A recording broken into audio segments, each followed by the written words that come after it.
new M2 MacBook Air, M2 MacBook Pro, dual M1 Max iMac Pro, M1 Max Mac Mini Pro, quad M1 Max Mac Pro, and maybe, just maybe, a new Intel Xeon and AMD RDNA Mac Pro. Wait, what? I'm Rene Ritchie. YouTube says 70% of you watching still aren't subscribed, so hit that button and bell so we can make this the absolute best community in tech together. A new MacBook Air with a sleeker, slimmer redesign, off-white bezels, and all the 24-inch iMac-inspired taste the rainbow of Skittles pop-flavored colors. Not gonna lie, I am so beyond hype about this. Mini LED display, because larger-sized OLED panels are still all shades of problematic in ways Apple finds way more irksome than blooming or jittering, and fanless M2 silicon inside, which should mean slightly better performance cores, way better efficiency cores, way better graphics cores, and maybe some hot media engine action. But probably not much longer battery life, because I'm guessing Apple will spend that increased efficiency budget on making the casing just way smaller again, like 12-inch MacBook smaller. And big, well, that's what the 2-port MacBook Pro will be for. Almost as portable as the MacBook Air, not quite as powerful as the real deal MacBook Pro. It may not get all the colors, or at least the same colors, and it'll probably stick to a black bezel,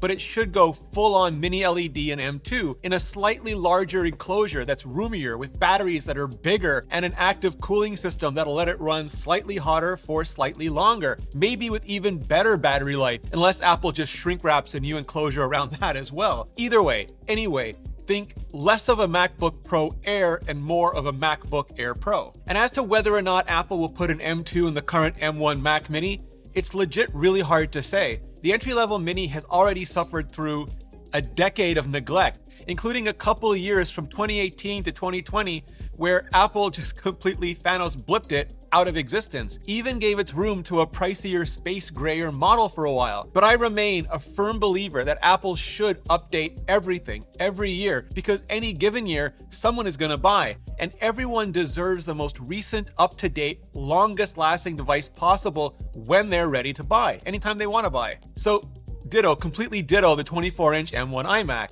I can't see Apple doing a big update to the entry-level all-in-one again anytime soon, not since it just went all new and all colorful, but I'd love it if Apple just refreshed it with an M2. Just, yeah, M2 all the things. Same way they used to spec bump the Intel Macs whenever Intel could be bothered to actually ship a chip. So just keep doing that with the Apple Silicon Macs, the 27-inch iMac Pro, and yeah, the latest rumors have moved away from 32 inches and settled on 27 inches, but figure thinner body, thinner bezels, maybe just silver and space gray, but maybe more colors as well, just not those classic Apple logo bright colors like the 24-inch iMac. And yes, mini LED display with ProMotion up to 120 Hz, adaptive refresh, and fingers crossed, a nano texture option, because, I mean, I'm gonna go gloriously gloss, but I feel for those who can't. And then MagSafe and more ports, as all Pro machines should, and M1 Pro or M1 Max inside, just like the recently unleashed new MacBooks Pro. And since Apple Silicon runs so much cooler than Intel, maybe,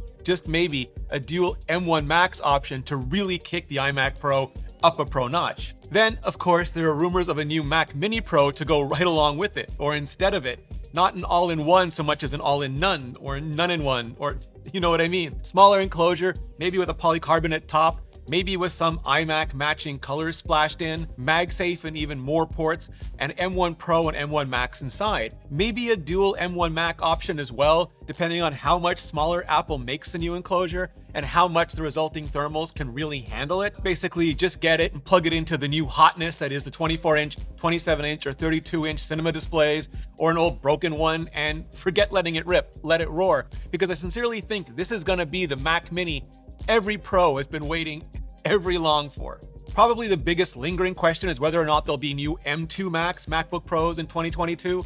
And never say never, but I'd bet against it at this point, because Apple only just pushed out the M1 Pro and M1 Max almost a full year after M1, so I wouldn't expect M2 Pro and M2 Max until like early 2023, or maybe never. And what I mean by that is Apple could go straight to M3 Pro and M3 Max instead, because Apple doesn't always make extended or Pro versions of every generation of silicon. There was an A10X, for example, an A12X and Z and an A14X in the form of M1, but there was never an A11X or A13X. So it's not impossible or even improbable to imagine that Apple might apply that exact same strategy here, especially since it'll let them push out an even more impressive update, thanks to A16 and M3 likely being on TSMC's next generation 4 or 3 nanometer nodes. And yes, those aren't actual sizes, they're just marketing terms, but smaller, which will mean better efficiency and performance, and a bunch more transistor budget for Apple Silicon teams to play around with. And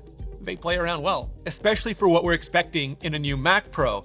First, a smaller version with M1 Max, dual M1 Max, and hold on to your butts, quad M1 Max options. That's the kind of space and thermal overhead Apple will save from just ripping out those blast furnaces and associated helicarrier fans that come with Intel and AMD logos inside. Jury's still out on how modular it'll remain with Apple Silicon, especially with unified memory. Apple has done off-package RAM for iOS devices before, so I'm ruling nothing out at this point. But it could very well take another generation or two before Apple has fully flexed out their next generation expansion pack system. So while even the idea of a 4X M1 Max pretty much lights my brainstem on fire, for those who really still need a bigger, more traditional modular system, yeah, Intel Xeon and AMD RDNA Mac Pro.